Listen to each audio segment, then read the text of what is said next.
panel. Bienvenido, Carlos. Muchas gracias por acompañarnos hoy. Bueno, muchísimas gracias por la invitación. Es una alegría estar con todos vosotros. Y bueno, quería empezar antes de nada a compartir mis condolencias con las familias de las víctimas y todas las personas que están siendo afectadas en primera persona. Y con respecto a lo que estáis planteando de las previsiones de los seguros, creo que vamos a tener que ver muchas películas de ciencia ficción y ver todo lo que pasa, desde apocalipsis zombie hasta que nos invadan los dinosaurios, para poder prevenir bien los problemas que podemos tener. Y luego, bueno, también entiendo que efectivamente, por mucho que vayamos hacia un mundo mucho más digital, también es cierto que echamos mucho de menos los abrazos. Yo tengo la suerte de que estoy con mi mujer, que es maravillosa y es un cielo, pero es verdad que se echa de menos dar abrazos.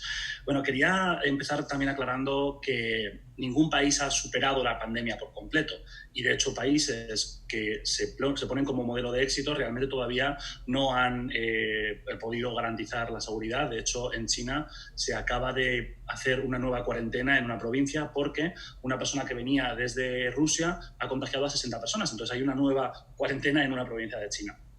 Y luego otros casos, como por ejemplo Japón o otros que se han planteado como modelo de éxito, luego pueden tener rebrotes o todavía está planteando que esto no ha acabado. Por tanto, creo que es importante aprender de las experiencias de otros, de la experiencia de China, porque lleva más tiempo trabajando en ello y porque ha hecho una inversión absolutamente extraordinaria en recursos, en esfuerzo, para poder controlar la pandemia a lo mejor posible. Han hecho un trabajo que realmente ha sido muy elogiado y sí que hay algunas recomendaciones que son positivas, ¿no? Y voy a intentar transmitir, por un lado, cómo están las cosas ahora y, por otro lado, recomendaciones a toda velocidad, que sé que tenemos muy poquito tiempo.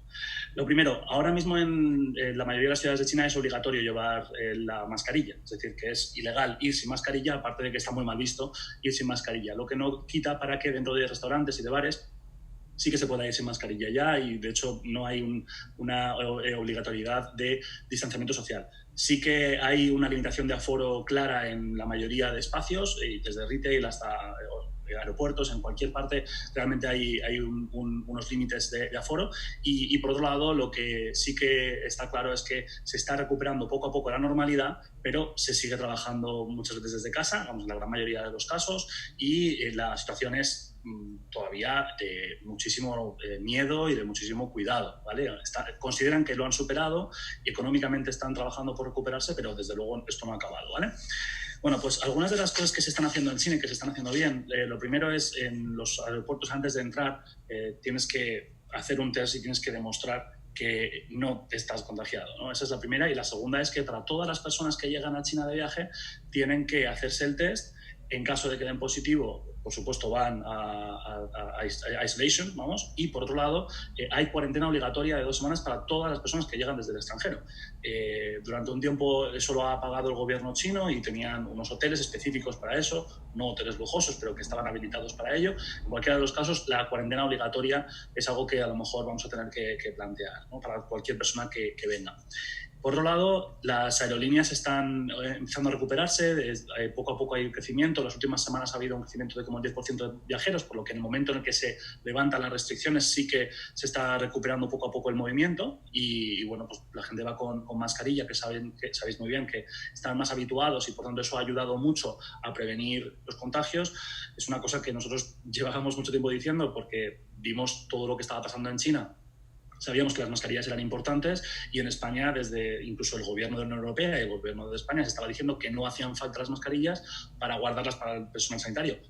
Era importante guardarlas, pero no puedes mentir a la población diciendo que no eran útiles y ahora de repente lo son, porque podríamos haber evitado muchos problemas. Y era obvio que si China estaba teniendo problemas siendo la fábrica mundial de mascarillas y no tenía suficientes, y todos los expertos en China estaban determinando que eran útiles, no infalibles, pero útiles, habría sido interesante plantearlo. Y por tanto, a lo mejor el poder tener mascarillas disponibles en caso de que los viajeros no las traigan, ese tipo de cosas pueden ser útiles.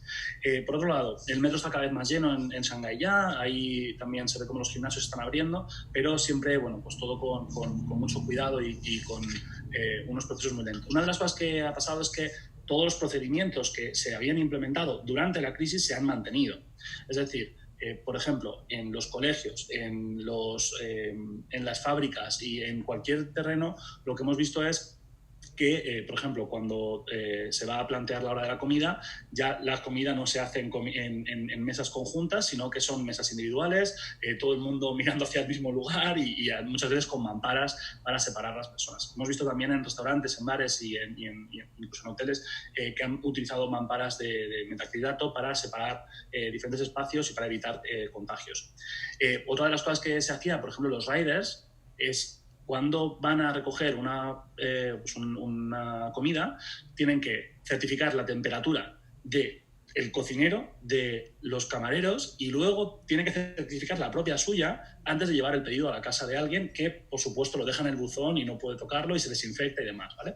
Luego, otra de las cosas que también se implementaron en su día y que ahora se sigue manteniendo, insisto, aunque hubieran pasado ya, o se considere que han pasado ya, todavía siguen utilizando esas medidas durante crisis, los controles de temperatura y luego los arcos de desinfección y la desinfección de absolutamente todo. Desinfección diaria varias veces de todos los metros, trenes, de todos los autobuses. Tienen diferentes métodos. Uno es con el desinfectante que conocemos todos, pero por otro lado también tienen unas luces ultravioletas que parece que funcionan muy bien. Tienen otras otras pegas, que todo tiene su ventaja y su inconveniente, y parece que este método ayuda también para que, por ejemplo, los aviones, los trenes no se corroan con tanto desinfectante, pero en cualquiera de los casos lo hacen cada día. Y luego todo el retail, en todos los centros comerciales, cada tienda es desinfectada diariamente, ¿vale? O sea que todo eso se mantiene en pie. Ahora, varias de las cosas que han hecho en China y que son muy importantes es el tema de la utilización de la tecnología para controlar y para prevenir. Tienen cosas que se estaban planteando en el panel anterior, desde más o menos una suerte de pasaporte sanitario, que realmente es una aplicación que te da 3 colores. Puede ser rojo, amarillo o verde, en función del nivel de riesgo y de síntomas que tengas. Si estás en rojo, evidentemente tienes que quedarte en cuarentena. En verde es que puedes entrar en diferentes espacios. Por tanto, para entrar en el metro, en el tren o en un avión, tienes que tener la aplicación tiene que poner que estás en verde, ¿vale? Y en el momento en el que no, directamente no puedes pasar, ¿vale?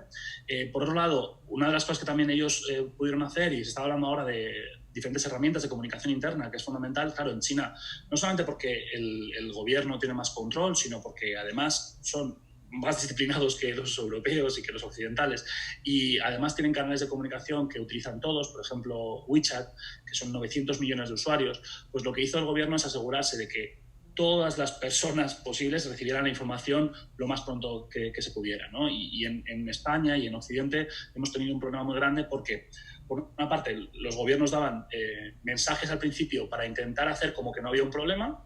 Luego, cuando empezaron a hablar del problema, había mensajes erráticos porque no estaban muy seguros, y muchos de los mensajes se transmitían a través de los medios de comunicación que también eran mensajes confusos, y no todo el mundo veía lo mismo, y al final tú recibías información o por WhatsApp, había veces que eran bulos, veces que no, ¿no?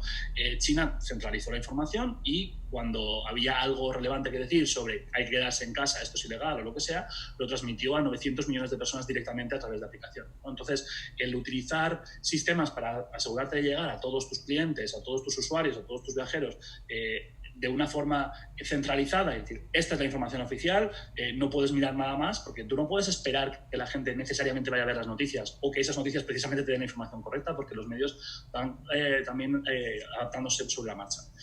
Sobre el tema de los hoteles, y termino ya enseguida, hay varias cosas que están haciendo. Hoteles como, por ejemplo, los de Alibaba, que son hoteles muy tecnológicos, ya han tratado desde que se concibieron de evitar el contacto humano desde el principio. Entonces, son hoteles que ahora mismo están cada vez teniendo más impacto, porque llevan más o menos como 2 años en los que el check-in, check-out, todos los procesos se producen sin la necesidad del contacto humano, todo es personalizado, llave también biométrica, pero es que además de eso tienen robots que llevan el servicio a la habitación y ese tipo de cosas. Aparte, hay muchos hoteles que han eliminado, digamos, el buffet, son single service delivery de la comida o de los desayunos y demás.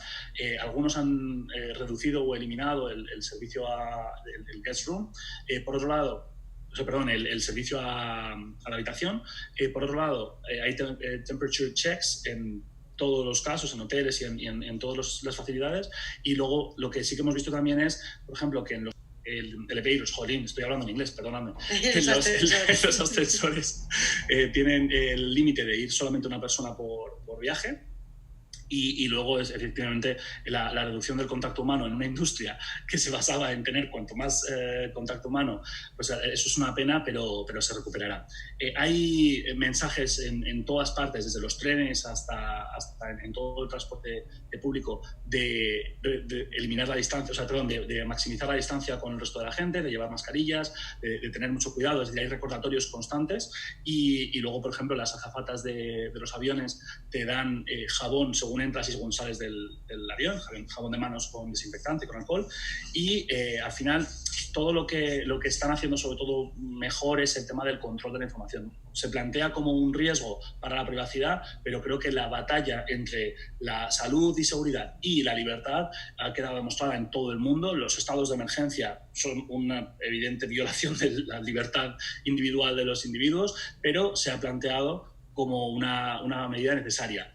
No me voy a meter en ningún tema político de si es bueno o malo regular. Lo que sí que es obvio es que tanto Google como Apple, que están colaborando para hacer aplicaciones para control también de casos posibles y de contactos, como los gobiernos, como China, todos están de acuerdo en la idea de que es fundamental que se sepa bien quién está enfermo y cómo se puede hacer el isolation, digamos, el aislamiento de esas personas para evitar contagios. Y por último, creo que esto es un momento útil, se ha planteado creo en la mesa anterior, y creo que es un momento especialmente útil, dado que no tenemos tanto tráfico de pasajeros o que no tenemos ningún tráfico de pasajeros o de clientes. Es un momento en el que podemos aprovechar para mejorar nuestros sistemas informáticos, para mejorar nuestro workflow, para mejorar nuestra tecnología, porque nos estamos quedando muy atrás muchas veces y no podemos implementar nuevos sistemas, porque siempre nos parece un rollo por una parte, y por otro lado porque además es imposible hacerlo con la operación en marcha.